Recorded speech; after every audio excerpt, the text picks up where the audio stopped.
Chikungunya एक virus है जो कि मच्छर के काटने से लोगों में फैलता है और जो मच्छर होता है वो इन्फेक्टेड होता है। उसके थ्रू अगर एक पेशेंट को काट लेगा, उस पेशेंट को दूसरा मच्छर काटेगा तो वो दूसरे ह्यूमन पेशेंट को ट्रांसफ़र कर सकता है। तो ये एक मच्छर के काटने से वायरस ट्रांसमिट होता है एक से दूसरे पेशेंट्स को। इसकी जो शुरुआत होती है वो ज़्यादातर ना डेंगू वायरस की तरीके से ही होती है, जैसे कि इसमें बुखार होता है जो कि 102, 103, 104 तक भी जा सकता है। अमूमन तौर पे ये 4 से 5 दिन रहता है।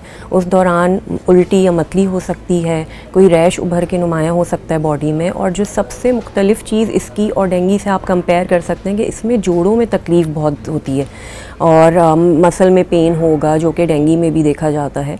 तो इसमें जोड़ों में ख़ास तौर पे देखा जा रहा है कि बहुत तकलीफ़ है जो कि कुछ हफ़्तों में भी रह सकती है और तकरीबन वो कुछ महीने भी रहती है। तो बहुत शदीद किस्म के जोड़ का दर्द होता है इसमें। कुछ पेशेंट्स में जो जोड़ों के दर्द हैं वो कुछ हफ़्तों से लेके कुछ महीनों तक रहते हैं और उसके इलाज में भी कोई ख़ास नहीं, सिवाय पेन किलर्स ही दिए जाते हैं। मरने का ख़तरा बहुत कम केसेस में डिपेंड करता है कि किस एज ग्रुप के पीपल को इन्होंने अफेक्ट किया है।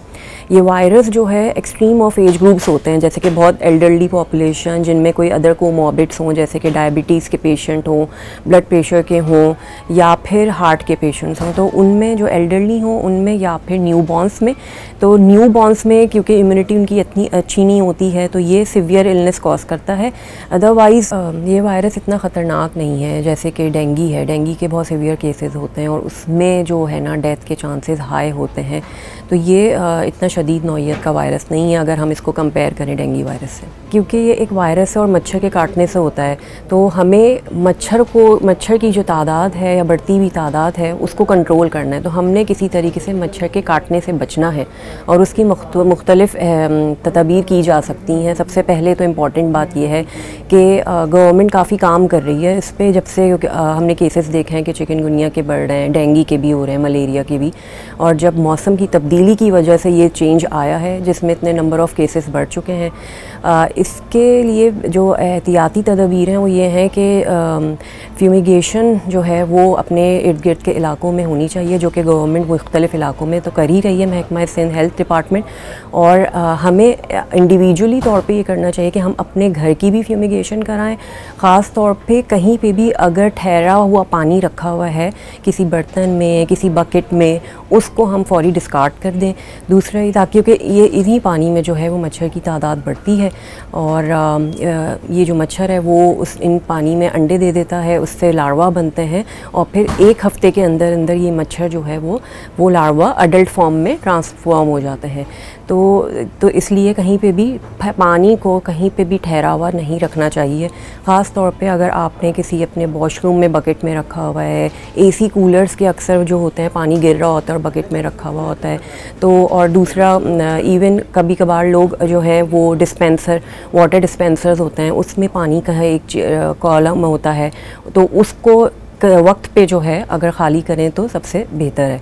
इसके अलावा मैं आपको बताना चाहूँगी कि कुछ इम्पॉर्टेंट चीज़ें हैं जो ख़याल रखें लोग, वो ये कि जब भी बाहर निकलें, क्योंकि ये मच्छर ना अक्सर काटता है जब बहुत अर्ली मॉर्निंग हो, सुबह के वक्त, या फिर लेट आफ्टरनून में, यानी कि अर्ली इवनिंग आवर्स में।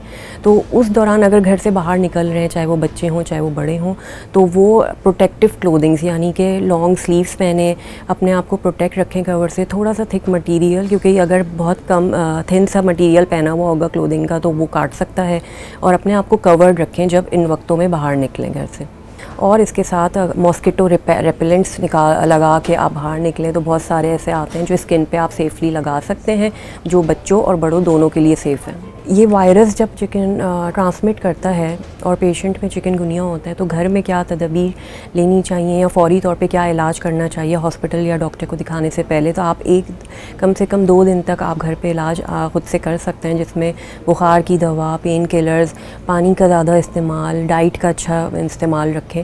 लेकिन जब भी बुखार तेज़ होता है तो बच्चा निढाल हो सकता है, सर में दर्द होता है और बच्चे में उस वक्त खाता पीता नहीं है। तो अगर डिहाइड्रेशन हो, पानी की कमी लगे, आपने फ़ौरी 1 से 2 दिन के बाद हॉस्पिटल पहुंचना है और डॉक्टर से रब्ता करना है। क्योंकि इतने सारे हम केसेस देख रहे हैं चिकनगुनिया के, तो डेफिनेटली डॉक्टर्स की अवेलेबिलिटी होना ज़रूरी है ताकि इन पेशेंट्स को वो मैनेज कर सकें।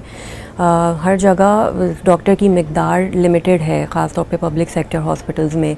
प्राइवेट इंस्टीट्यूट में भी अवेलेबिलिटी है, तो उनकी टाइम शिफ्ट्स इस तरीके से की जाती हैं कि जो है अगर बर्डन ऑफ पेशेंट ज़्यादा है तो उस हिसाब से डॉक्टर की वहाँ पे शिफ्ट जो है वो असाइन की जाए। तो ये डिपेंड करता है आपके पास कितनी रिसोर्सेज हैं, हॉस्पिटल में कितने डॉक्टर्स अवेलेबल हैं और कितनी जगह जो है वो मौजूद है हॉस्पिटल में।